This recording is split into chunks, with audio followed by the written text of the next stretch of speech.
I hate Plan B. And I tell you why. Because we have so many doubters, as I've said earlier, the no-sayers.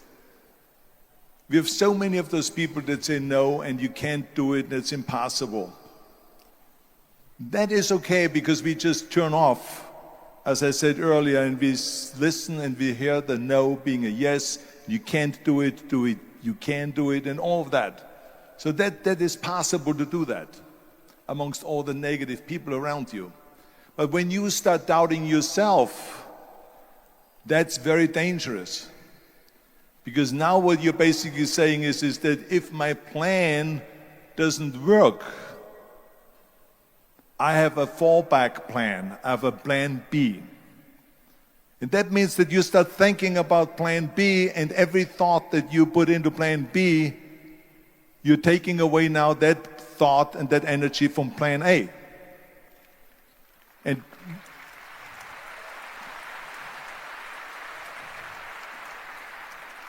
it's very important to understand that we function better if there is no safety net, because plan B becomes a safety net. It says that if I fail, then I fall and I get picked up and I have something else there that will protect me. And that's not good, because people perform better when there's no safety net. People perform better in sports and everything else if you don't have a plan B. I'm telling you, I've never ever had a plan B. I made a full commitment that I'm going to go and be a bodybuilding champion. I made a full commitment that I'm going to be in America. I made a full commitment that I'm going to get into show business and I'm going to be a leading man. No matter what it takes, I will do the work. I will do the work over and over and over until I get it. And the same was in politics and everything like that. So to me, it is very dangerous to have a plan B, because you're cutting yourself off from the chance of really succeeding. And the reason, one of the main reasons why people want to have a plan B is because they are worried about failing. What is if I fail, then I don't have anything else? Well, let me tell you something. Don't be afraid of failing, because there's nothing wrong with failing. You have to fail in order to climb that ladder. There's no one that doesn't fail.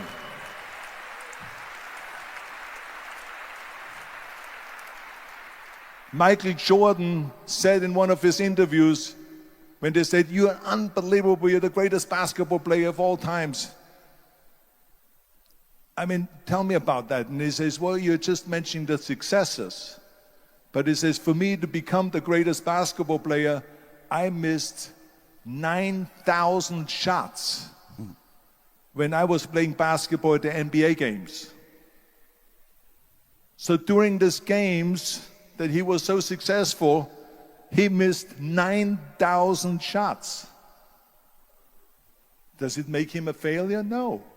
He's one of the greatest basketball players of all times, but he failed 9,000 times. Do you get it? We all fail. It's okay.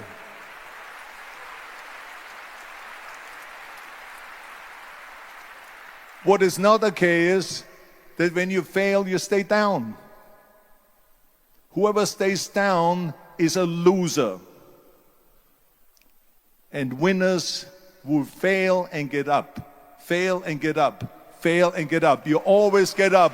That is a winner. That is a winner. I failed in bodybuilding. I lost bodybuilding competitions. I lost powerlifting competitions. I lost weightlifting competitions. I had movies that went in the toilet and that were terrible and got the worst reviews. And in politics, I remember I had many of the initiatives on the ballot, and we lost. My approval rating in California went down to 28%. And then it went back up again, and I won again the governorship. Hey, We all lose. We all have losses. This is okay. And this is why I say don't be worried about losing, because when you're afraid of losing, then you get frozen. You get stiff. You're not relaxed. You got to be, in order to perform well in anything, if it's in boxing or if it is on your job or with your thinking, is only happening when you relax. So relax. It's okay to fail.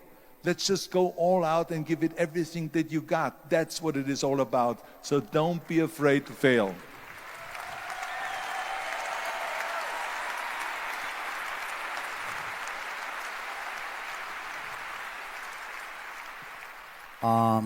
My wife Kirsten and I, we have a foundation and build up schools in Africa for poor children. So because I think it's very important when you are successful to give back to the society, give back to the world. What is your opinion to this? I absolutely agree, and I think this is one of my 6 rules to success. You can only feel complete as a person if you think about what can you do for your fellow member around you that maybe needs help. I felt like that everyone has a different motivation, why you get into that. I was an immigrant going to America, and I saw how America was the most generous country in the world. I mean, they opened up their arms to me, they helped me, they invited me for Thanksgiving dinner to people. They brought me, the bodybuilders in the gym brought me plates to my apartment because I had no plates, I had no silverware, I had no bedware, I had no pillows, I had no blanket, I had no TV, I had no radio, I had nothing. They brought it to my apartment. They helped me. And I saw that firsthand, this generosity in America. And I said to myself, as an immigrant that is being embraced with open arms, that I need to go and make sure that I give something back. Because I started thinking about how did America become such a great country? How did America become such a generous country? Well, I look back in history and I realized that people have fought for America, and people have died for America, and people have suffered for America. And so it's my job now to contribute to keep it as being the #1 country in the world. And this is when I started feeling obligated, and I said to myself, so what can I do? I'm a bodybuilder, what can I do? Well, then I realized, when I saw Special Olympics, that I can help and train Special Olympians. And so we started getting involved in Special Olympics, and in no time, I proposed to them to start powerlifting in Special Olympics, to have deadlift, which was a safe thing to do, and to have bench press, which was a safe thing to do. And it became the #1 sports in Special Olympics, powerlifting. They always have a packed hall of 5,000 people. And I became the national trainer and the international trainer of Special Olympics.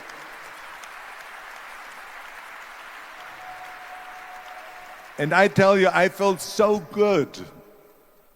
I felt better than winning a bodybuilding competition, going to one of their competitions and seeing 100 of those athletes from all over the world competing in powerlifting and being happy and being included and being felt that they're equal to all of us.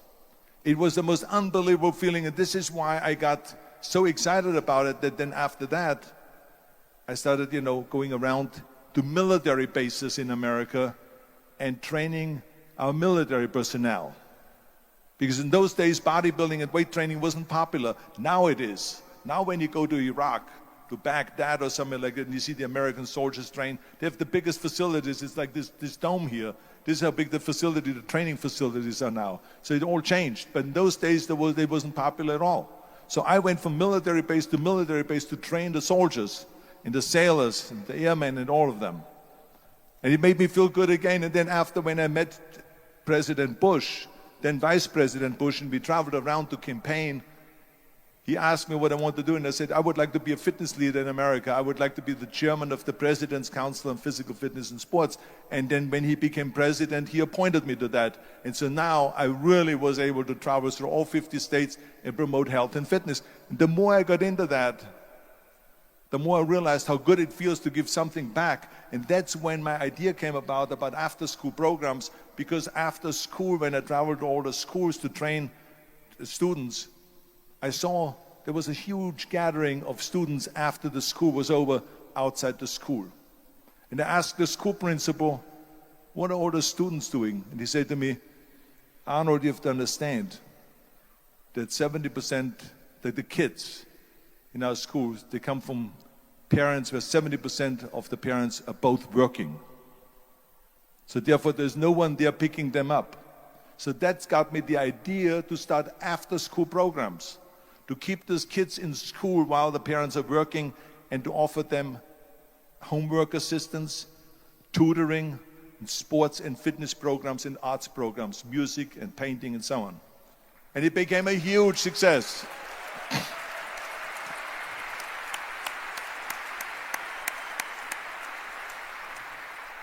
So as you know, it becomes addictive.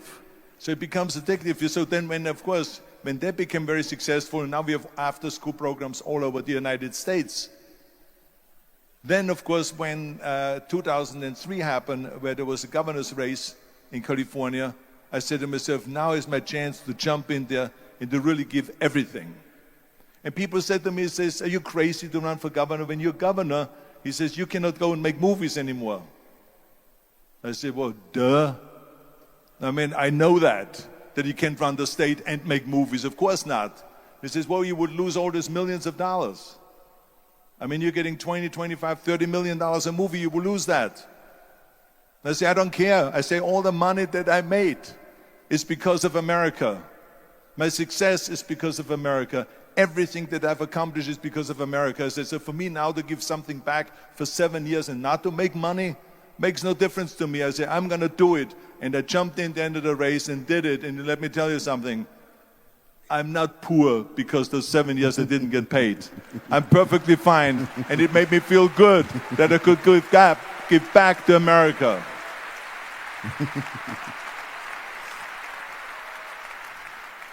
Arnold, I have told the people here today that my opinion is it is very important to learn lifetime. Don't stop in learning, go on, go forward. And what do you think about learning? What do you think about to have a coach? Is it important to have a coach? Is it important to have someone who can tell you what you are doing, who can help you? What is your opinion to this? Well, I think that every day we are benefiting from someone helping us. That's why I said earlier, there's no such thing as a self-made man. I mean, when you think about it, you're born and you need your parents to raise you. You need your teachers to teach you. You need your coaches to do sports. And so when I think about back of the people that helped me, as a matter of fact, one person, where's my friend here, Albert Busek? Is he sitting here somewhere? Where is he sitting? Albert Busek, come on out here for a second. Come on out here for a second.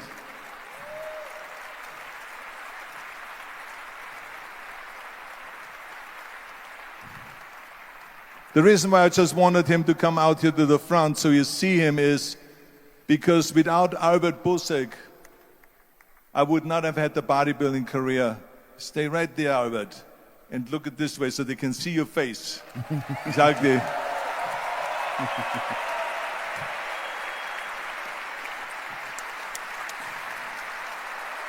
Albert Busek was the one, for instance, just to give you an example, out of the thousands and thousands of people that helped me, Albert Busek was one of them that helped me to translate into English so I could fill out my entry form for the Mr. Universe contest. And then he flew with me to London to the Mr. Universe contest. He gave me the opportunity to come to Munich and to be the trainer in a gymnasium on the Schillerstraße 36. It was a fantastic gymnasium. He was an extraordinary friend that took thousands and thousands of pictures since then and helped me in every one of the competitions and everything, was a huge supporter. But this is the kind of people that you need. We need help. We need help.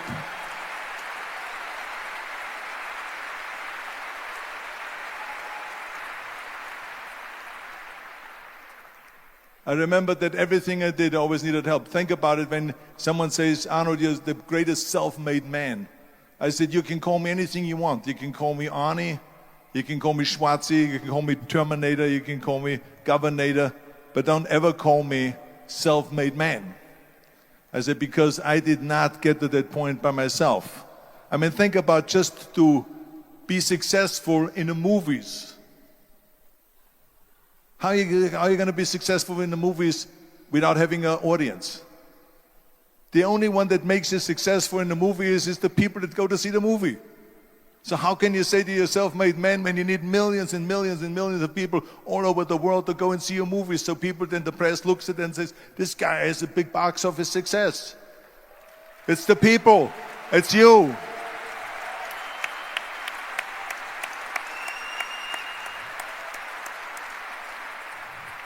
Imagine if Jürgen and I both think that we're self-made people and this hall right now is empty. No one here. Do you think this will be a successful conference? No. Who makes it successful is not him and me.